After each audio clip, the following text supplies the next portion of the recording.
할렐루야, 수요 예배 함께 하시는 여러분을 주님의 이름으로 환영합니다. 우리가 때때로 살아가다 보면 우리 마음을 낙심하고 무겁게 만드는 일들 때문에 하나님을 온전히 바라보지 못할 때가 있는데요. 지금 이 시간 하나님의 은혜를 깨닫는, 하나님의 사랑을 회복하는 귀한 시간 되시기를 축복합니다. 주가 일하시네 찬양하시면서 우리 하나님께 나아가도록 하겠습니다.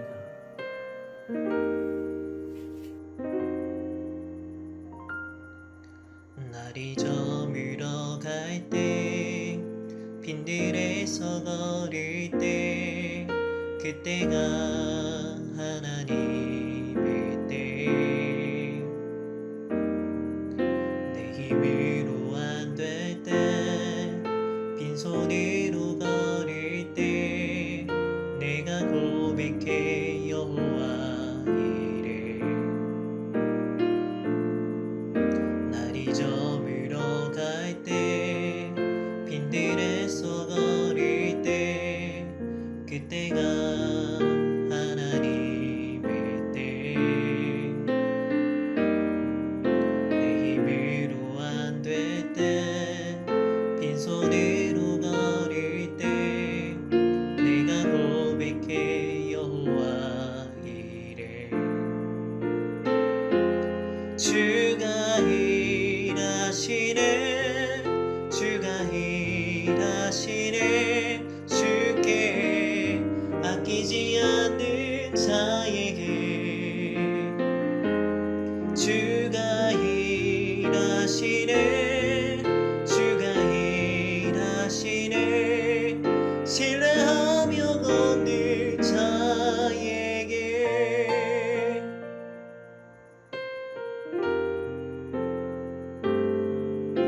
우리 모인 이곳에 주님 함께 계시네 누리네 아버지 은혜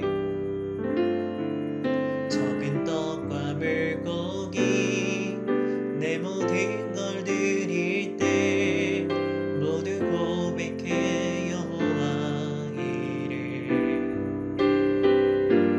주가 일하시네 주가 일하시네 주께 아끼지 않는 자에게 주가 일하시네 주가 일하시네 신뢰하며 걷는 자에게 주가 일하시네 주가 일하시네 주께 아끼지 않는 자에게 주가 일하시네 주가 일하시네 신뢰하며 걷는 자에게 신뢰하며 걷는 자에게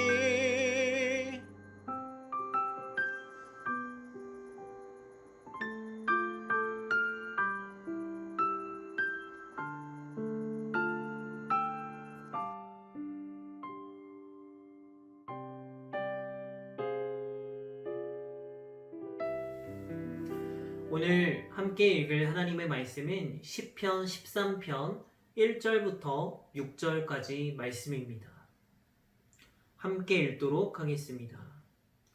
여호와여 어느 때까지니까 나를 영원히 잊으시나이까 주의 얼굴을 나에게서 어느 때까지 숨기시겠나이까 나의 영혼이 번민하고 종일토록 마음에 근심하기를 어느 때까지 하오며 내 원수가 나를 치며 자랑하기를 어느 때까지 하리이까 여호와 내 하나님이여 나를 생각하사 응답하시고 나의 눈을 밝히소서 두렵건대 내가 사망의 잠을 잘까 하오며 두렵건대 나의 원수가 이르기를 내가 그를 이겼다 할까 하오며 내가 흔들릴 때에 나의 대적들이 기뻐할까 하나이다.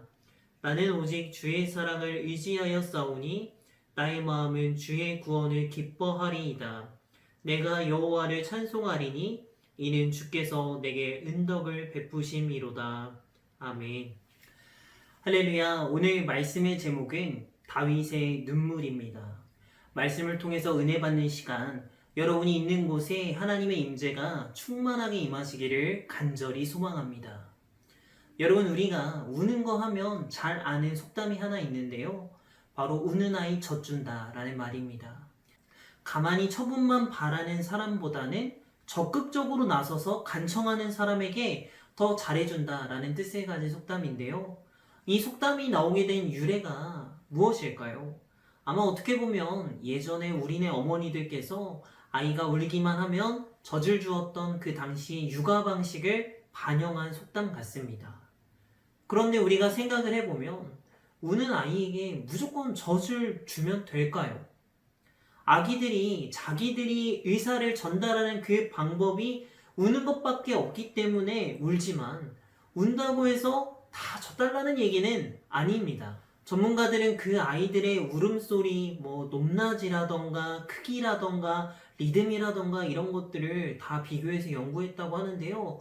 그랬더니 그 각각 상황에 따라 울음소리가 다르다고 해요. 다 맞을 순 없겠지만 제가 아기가 있는 것도 아니고요. 보통 되게 아이가 배가 고프면 음료를 섞어서 꺽꺽거리면서 서서히 울다가 시간이 지나도 아이에게 젖이나 우유를 주지 않으면 그 울음소리가 격렬해진다라고 합니다. 아이가 뭔가 자지러지듯이 격렬하고 급작스럽게 운다. 그러면 아프거나 열이 날 때, 아기가 고통스러울 때 그렇다라고 해요. 또 아기의 기저귀가 젖었다거나 옷 때문에 덥다거나 하는 그런 신체에 불편함이 있는 경우에는 아이의 울음소리가 규칙적이면서 그 목소리에 기운이 있다고 해요. 엄마에게 안아달라거나 자기에게 뭔가 관심을 가져달라는 그런 불편함이 있을 때에는 울음소리가 낮고 잦다고 합니다. 징징대거나 칭얼대거나 하는 것처럼 운다라는 것입니다. 그래서 울음이라고 해서 다 같은 울음은 아니라는 겁니다. 그러니까 우는 이유를 우리가 오해하는 경우가 있다라는 것인데요. 자, 오늘 말씀 본문 시편 13편은 6절로 이루어진 짧은 시임에도 불구하고 시편에서 36편 나오는 비탄시의 전형적인 모습을 보여주고 있는 대표적인 시라고 할 수 있습니다. 말씀에 보면요, 다윗이 우는 듯한 모습이 나옵니다. 주여, 얼마나 더 오래 기다려야 됩니까? 라는 그런 절규를 연신 뿜어내고 있습니다. 시편 13편 1절을 우리가 함께 읽도록 하겠습니다. 여호와여, 어느 때까지리이까? 나를 영원히 잊으시나이까? 주의 얼굴을 나에게서 어느 때까지 숨기시겠나이까? 1절 말씀을 보면 짧은 문장임에도 불구하고 그 시간과 관계된 표현이 3번이나 나오고 있습니다. 어느 때까지입니까? 나를 영원히 잊으셨나이까? 나를 어느 때까지 숨기실 건가요? 더 이상 참기 어려운 그런 다윗의 절박한 상황이 잘 드러나고 있습니다. 하나님께 탄식하면서 지금 울고 있습니다. 자, 그렇다면 다윗이 우는 이유가 무엇일까요? 13편 2절을 보시면요. 나의 영혼이 번민하고 종일토록 마음에 근심하기를 어느 때까지 하오며 내 원수가 나를 치며 자랑하기를 어느 때까지 하리이까? 2절에 보면 원수라는 말이 나옵니다. 내 원수가 나를 치며 자랑하기를 어느 때까지 하오리까 하면서 우는 아이와 같은 모습을 말씀을 통해서 보여주고 있습니다.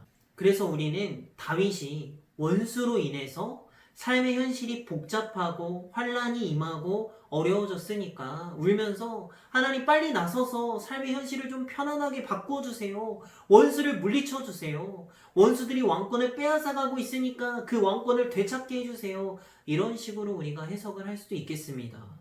그래서 이런 모습을 이유 삼아 지금 우리가 당하고 있던 그런 삶의 어려움에 대해서 울면서 삶의 현실을 해결해 달라는 식으로 이해하고 받아들이는 신앙생활을 할 수가 있습니다. 여러분, 말씀을 보면 지금 이 시편 13편에서 분명히 대적들과 원수들 때문에 이루어진 그런 삶의 현실의 어려움들, 그것이 계기가 된 것은 맞습니다. 그러나 계기가 되었다고 해서 그것이 이유인 것은 아닙니다. 예를 들어서 태풍이 몰아쳤다고 가정해 봅시다. 올해 참 많이도 대한민국에 태풍이 지나갔는데요. 그런데 태풍이 몰아치는 바람에 지붕이 날아가고 차가 파손되었다고 했을 때 이 태풍이 울음과 고통의 슬픔의 계기가 돼요. 그런데 이 태풍 자체로 인해서 우리가 속상해하고 울은 것은 아닙니다. 날아간 지붕, 파손된 차, 혹여 다친 것 때문에 속상하고 온 것이죠. 마찬가지로 우리의 삶의 현실이 어려워졌습니다. 그 삶의 현실이 어려워진 것이 계기는 되었습니다. 그러나 다윗은 그것 자체로 인해서 운 것은 아니라는 것입니다. 그러면 지금 다윗이 우는 이유가 무엇일까요? 왕권을 빼앗겼기 때문에, 나라를 잃었기 때문에, 대적이 침입해 들어온 것이 무서워서, 가족이 잃을까봐, 이 모든 것이 상실이고 마음 아프고 슬픈 일이지만 다윗이 우는 이유의 진짜 본질은 그것에 있지 않았다라는 것입니다. 2절에 보면요. 대적들, 원수들에 의해서 그 마음에 걱정과 근심이 가득 차게 되었습니다. 그래서 대적들에게 나라를 뺏기고요. 가족을 뺏기고 그런 것 때문에 근심이 생긴 것은 사실입니다. 그런데 다윗이 정말로 슬퍼한 것은 그런 현실들로 인해서 내 마음에 걱정과 근심이 가득 차게 되면서 하나님이 안 보이게 되었다라는 것입니다. 걱정과 근심으로 인해서 하나님의 얼굴이 가려졌기 때문에 슬프다라는 것입니다. 나라를 잃어버리고요. 가정이 손상되고요. 왕권이 위태롭게 되는 일들이 계기는 되었지만 그 계기로 인해서 생기는 걱정과 근심으로 인해서 하나님이 내 마음에 막혀버리고 하나님이 보이지 않는다라는 그 사실 때문에 다윗이 울고 있는 것입니다. 그래서 3절에 보면 다윗이 이렇게 말합니다. 시편 16편 3절입니다. 여호와 내 하나님이여 나를 생각하사 응답하시고 나의 눈을 밝히소서. 두렵건대 내가 사망의 잠을 잘까 하오며. 두렵건대 왕권을 잃을까 걱정이 되고 가정이 없어질까 걱정이고 건강이 상할까 걱정입니다. 그러나 그보다 더 큰 걱정은 그런 일들로 인한 걱정으로 인해서 내 눈이 영원히 하나님을 보지 못할까 두렵습니다. 라는 뜻입니다. 사망의 잠이라고 하는 것은 다윗에게 왕권의 상실이 아니고 가정의 상실도 아닙니다. 건강의 상실이 있지도 않습니다. 다윗에게 있어서의 사망은 여호와 하나님의 얼굴이 보이지 않는 것입니다. 하나님과 교제가 끊길까봐 두려운 거예요. 여러분, 이 세상의 현실은 어떤가요? 눈앞에 문제들이 많이 있습니다. 돈의 문제가 있고요. 가정의 문제도 있습니다. 현재는 특히 코로나 문제가 시급하죠. 수많은 여러 가지 문제들 때문에 우리에게 하나님이 가려져 있지는 않나요? 문제로 인한 걱정과 근심 때문에 우리가 하나님을 똑바로 보고 있지 못하지는 않나요? 우리는 문제보다 하나님을 바라보지 못하는 것을 두려워해야 됩니다. 다른 일련의 여러 가지 문제나 어려움들로 인해서 내 마음에 걱정과 번민이 가득 찬 것 때문에 하나님의 얼굴이 가려지는 것을 우리는 두려워해야 되고요. 하나님을 구하며 하나님을 간구하는 것이 바로 오늘 본문의 다윗이 흘리는 눈물의 참된 의미입니다. 그래서 계속해서 하나님을 볼 수 있는 곳으로 내 마음을 옮기는 것이 바로 우리의 믿음입니다. 저와 여러분이 바라기는 그런 믿음을 소유하시기를 간절히 축복합니다. 성경 속 다윗이 왕이 되고요. 이스라엘 역사 가운데 전성기를 이루게 되는 그 비결이 어디에 있습니까? 대적이 자기를 죽이려 하고 사울이 자기를 죽이려 하기에 황무지를 돌아다니며 굴을 전전하며 도망다닐 때 이때 다윗이 한 것은 이렇게 열악하고 비참한 현실 가운데 하나님이 가려지는 것을 두려워하고 그 모든 상황 가운데 하나님을 보기 위해 애쓰며 살았던 것입니다. 단지 다윗이 한 것은 이것뿐입니다. 계속해서 하나님이 보이는 장소로 갔습니다. 걱정과 근심이 먹구름이 쌓일 때 그 먹구름을 피해서 마음을 옮겼다라는 것입니다. 그래서 사망의 음침한 골짜기로 다닐지라도 해를 두려워하지 않는다라는 말이 바로 그 말입니다. 끊임없이 내 마음이 하나님을 볼 수 있는 곳으로 옮겨가는 것입니다. 살다 보면 다윗처럼 어떨 때는 어려울 때가 있습니다. 어떨 때는 왕이 될 때도 있고요. 전성기를 이룰 때도 있습니다. 그런데 어떨 때는 쫓겨가는 것 같을 때가 있습니다. 지금 내 상황이 왜 이런지, 왜 이렇게 어렵고 힘든지 우리가 따져보며 말을 할 수도 있겠습니다만, 정말 중요한 본질은 하나님이 어떤 현실을 허락하시든 우리가 하나님의 사랑을 믿고요, 다윗처럼 하나님이 보이지 않는 것을 두려워하면서 하나님을 우리가 바라보기 위해서 나아가야 된다라는 것입니다. 다윗이 그랬습니다. 해바라기처럼 늘 하나님만 바라보며 살았던 것입니다. 시편 27편 4절에 다윗의 고백이 나옵니다. 내가 여호와께 바라는 한 가지 일, 그것을 구하리니 곧 내가 내 평생에 여호와의 집에 살면서 여호와의 아름다움을 바라보며 그의 성전에서 사모하는 그것이라. 아멘. 다윗이 하나님께 구한 것은 한 가지였습니다. 일생을 하나님의 전에 살면서 하나님을 바라보면서 사모하겠다라는 것입니다. 바라기는 이 고백이 저와 여러분의 고백이 되시기를 간절히 소망합니다. 하나님, 현실이 어려울 때가 있습니다. 그렇지만 나에게 당신의 얼굴을 보여주세요. 다윗은 나라를 빼앗긴 것을 실패라고 생각하지 않았습니다. 왕위를 빼앗긴 것, 건강을 잃은 것을 실패라고 생각하지 않았습니다. 다른 어떤 것보다 그 마음에서 하나님을 빼앗기는 것을 실패라고 생각했습니다. 원수들로 인해서 하나님의 영광을 가리는 것을 실패라고 생각했습니다. 그래서 5절을 보십시오.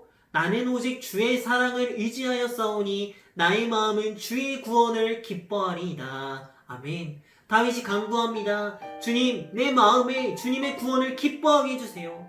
내 마음이 이 걱정의 근심의 먹구름에서부터 빠져나오게 해주세요. 오직 주의 사랑을 믿고 주님만 의지합니다. 이렇게 구하는 겁니다.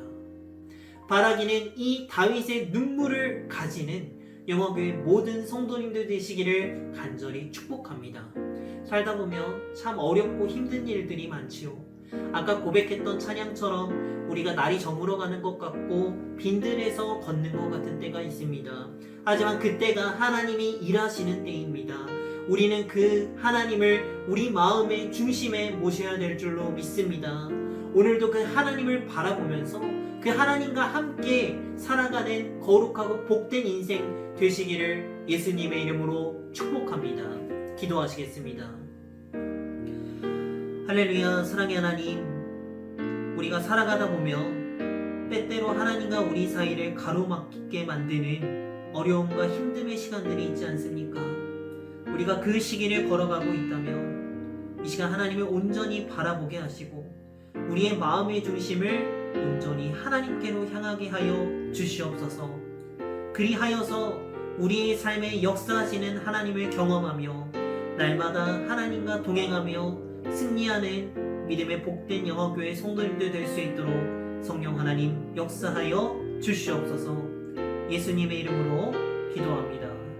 아멘.